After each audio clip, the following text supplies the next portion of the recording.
She thought she had found safety in her marriage, a man of faith who would shield her from the world's cruelties. But instead of protection, he left behind a secret so devastating it unraveled her health, her family, and every bond she trusted. What she discovered after his death would explain everything, and yet nothing could prepare her for the way her loved ones turned away, one by one, as if she had become untouchable. Welcome back, everyone. If you're new here, hit that subscribe button because we share the most shocking real-life stories that will leave you speechless. Before we jump in, remember to keep an open mind. Sometimes reality is stranger and more heartbreaking than anything we could imagine. Let's get straight into today's story.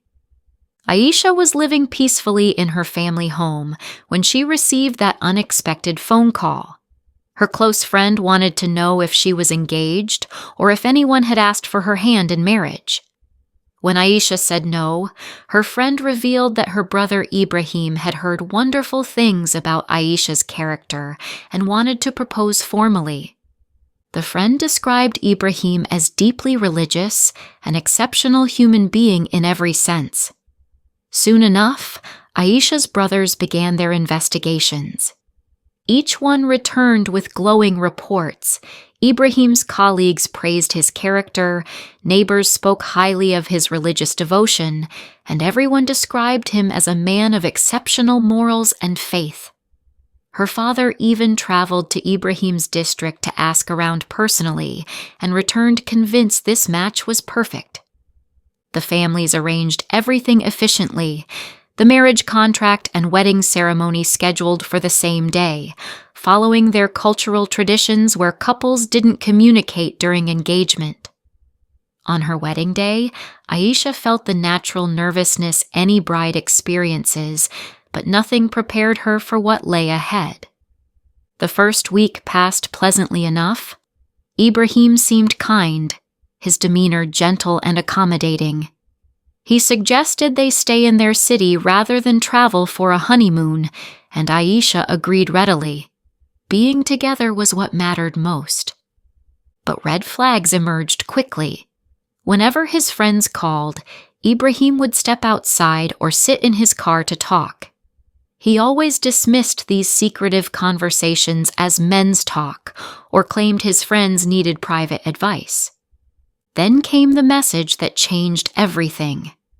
While Ibrahim was showering one day, his phone buzzed with a text. Curiosity got the better of Aisha, and what she read made her wish the earth would swallow her whole. The message was clearly from a woman, though the number was saved under a man's name. She deleted the message, memorized the number, and retreated to the kitchen, her mind racing with possibilities. As days turned into weeks, Ibrahim established a routine that excluded Aisha entirely. Every single night, he would leave after dinner and wouldn't return until after dawn prayers. When she asked where he went, the answer never changed. He was with his friends. Aisha contacted his sister, trying to understand if this behavior was normal, and received confirmation that yes, Ibrahim had always been this way, sometimes not even coming home at all before marriage. Aisha struggled with conflicting emotions. Here she was, a newlywed who should have been spending evenings with her husband, but instead found herself alone night after night. She tried dropping hints about her fears of being alone in the house, hoping he'd understand she needed his presence. But Ibrahim seemed incapable of change, trapped in behavioral patterns established over 30 years of bachelorhood. Every night, Aisha would wait in the living room, fighting sleep, hoping this would be the evening he came home early. But he never did. The doubts ate away at her. Those suspicious phone calls, that text message, the constant absence. She told herself it was satanic whispers trying to destroy her marriage, that surely the message was a mistake, but the doubts persisted and multiplied. Then, after 4 weeks of marriage, everything shifted. Aisha fell ill, and each time Ibrahim promised to take her to the hospital tomorrow, then the next day, then the next. Finally, when they went, the diagnosis stunned them both. She was pregnant. For the first time since their wedding, Aisha saw genuine joy in Ibrahim's eyes. He immediately called everyone to share the news, his excitement palpable and infectious. The pregnancy was difficult, leaving Aisha sick and weak, but Ibrahim's behavior changed dramatically. He still went out, but returned by midnight instead of dawn. He would sit with her, tend to her needs, and she thanked God for this transformation. As months passed, she discovered troubling things about Ibrahim that made her fear for their future, but the pregnancy kept her focused on the present. In her 9th month, Ibrahim's anticipation reached fever pitch. Every day he grew more excited about their baby's arrival, buying things constantly, unable to contain his joy. When labor came, he promised their daughter would be spoiled completely, that he'd give her everything she could ever want. His dreams for their unborn child were endless. The delivery went smoothly, and they named their daughter Amal, meaning hope. Ibrahim's love for his daughter defied description. He refused to let her sleep in her crib, insisting she must sleep in his arms. When Amal cried at night, he was the one who jumped up, telling Aisha to rest while he handled everything. He carried her constantly, and when his mother warned they were spoiling the baby, Ibrahim laughed and said he was prepared to carry her forever if needed. His transformation was complete and astounding. This man who couldn't change for his wife transformed entirely for his daughter. He took time off work just to be with Amal. The baby seemed to sense her father's devotion. She would calm instantly in his arms, as if recognizing the depth of his love. Ibrahim returned to the mosque, praying in congregation for the first time in years. He never missed dawn prayers at the mosque anymore. Aisha could barely believe that one tiny baby could create such a complete transformation in a grown man. Ibrahim talked endlessly about Amal's future. Would she become a doctor or a lawyer? He planned and dreamed even though she was barely 40 days old.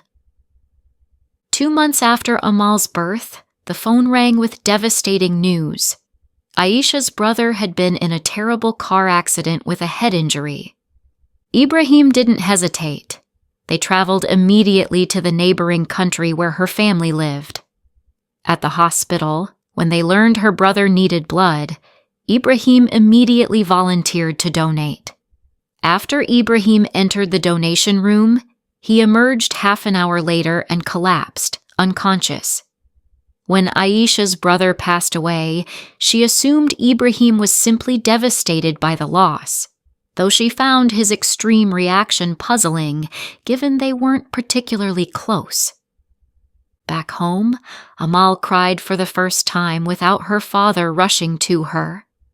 Ibrahim stood frozen, staring at his daughter while tears streamed down his face, unable to touch her. When Aisha begged him to hold the baby, he said he needed to return to their house alone, that he couldn't continue and felt too sick. The transformation was jarring. Ibrahim refused all food, wouldn't seek medical help, and spent every moment either praying, reading Quran, or weeping. He seemed like a man carrying the weight of the world on his shoulders. After 2 days, he announced he must travel for a couple of days to help a friend, but returned looking even worse, haggard, unshaven, barely eating. He withdrew completely from his daughter, watching her from a distance while crying. Aisha tried everything to understand what was happening, but he remained silent except for his prayers and tears. Then came another strange request. They must travel abroad to change the scenery after all their recent stress. They arrived at their destination, and Ibrahim insisted they needed comprehensive medical checkups since they were available cheaply there. Aisha agreed, thinking it was harmless. After the tests, Ibrahim didn't sleep all night. At 9 the next morning, he told her to pray while he collected the results from the nearby hospital.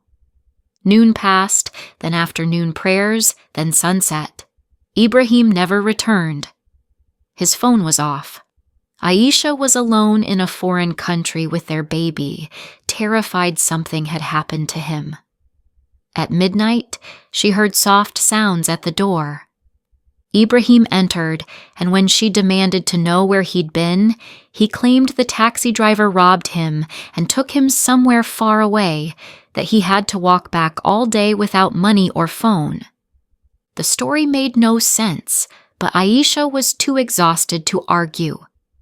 Ibrahim finally held Amal again for the first time in weeks, then announced they must return home immediately. On the 6-hour flight, he sat in complete silence, tears rolling down his face. Back home, Ibrahim refused to leave the house. When Aisha asked why he wouldn't see his friends anymore, he said their path led only to destruction, and he couldn't walk it again. A week passed before she asked to visit her family. Her mother needed her after losing her son.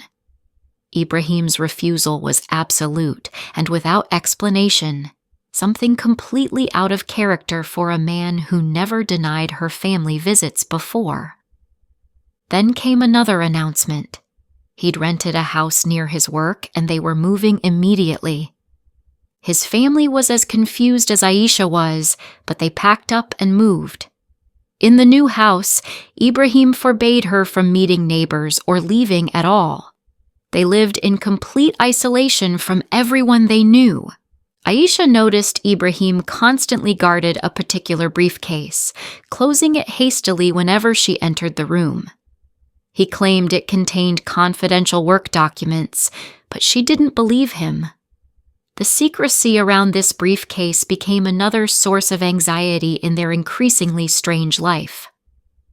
One morning at 10:30, their house phone rang. A colleague asking why Ibrahim hadn't come to work when he'd left at 5:30 a.m., claiming he was heading to the office. His phone was off. Aisha called his brother Salim, who worked at the same company. When Salim finally answered, his voice was choked with sobs. Through his tears, he managed to tell her that Ibrahim had been in a terrible accident and lay between life and death. Aisha raced to the hospital with Amal. The doctors wouldn't let her see him at first, but when they finally allowed a brief visit, she could barely recognize the man covered in tubes and wires. She wanted to beg his forgiveness, to tell him not to leave now that he'd become the man she always hoped for, but no words came. The doctor explained Ibrahim had internal bleeding, a broken neck, and damaged lungs. Medically speaking, such cases didn't survive, and if they did, they lived with severe disabilities. Aisha insisted she wanted him alive no matter what conditions he might have. At dawn on Friday, on that blessed day, the doctor emerged to tell Salim that Ibrahim had passed away.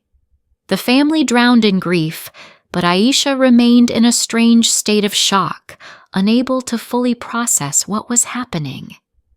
Even at the funeral, when they brought his body home for final goodbyes, she could only repeat the words others told her to say, while internally she was screaming. After the mourning period, Salim asked for the keys to their rental house to return it to the landlord and collect their belongings. Among the items returned was Ibrahim's mysterious briefcase.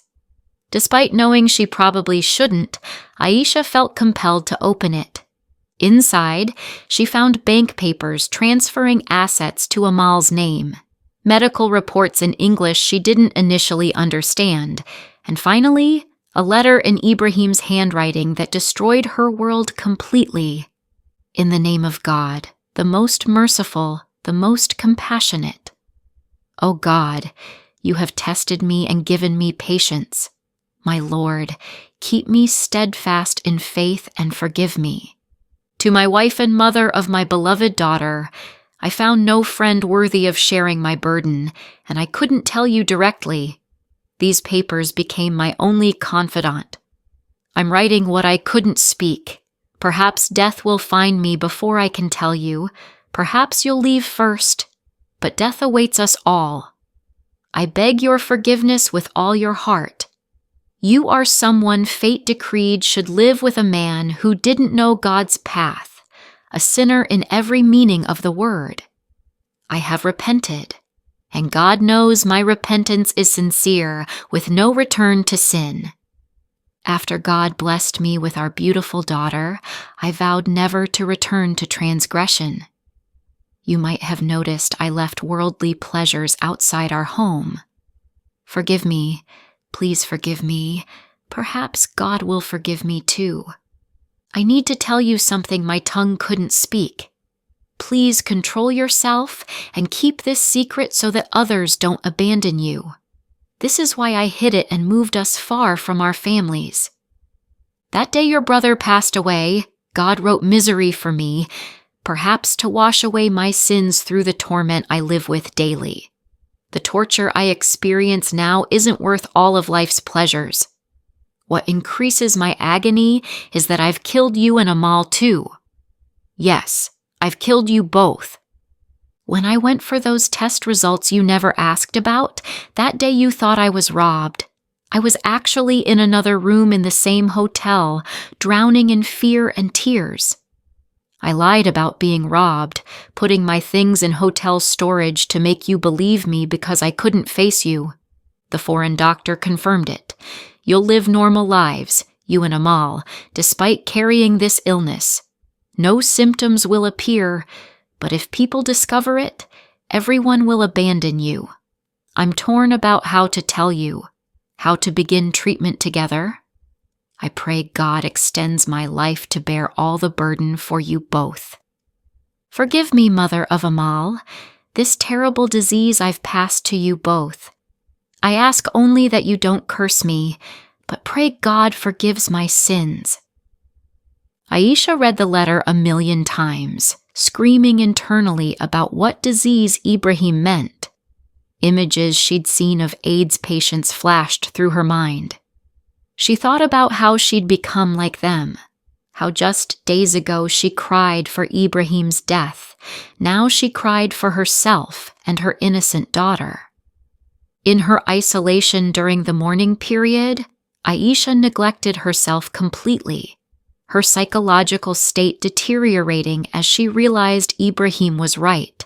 She must hide this and endure. Months passed with her health seemingly fine. Amal also appeared healthy, but she knew the truth lurked beneath.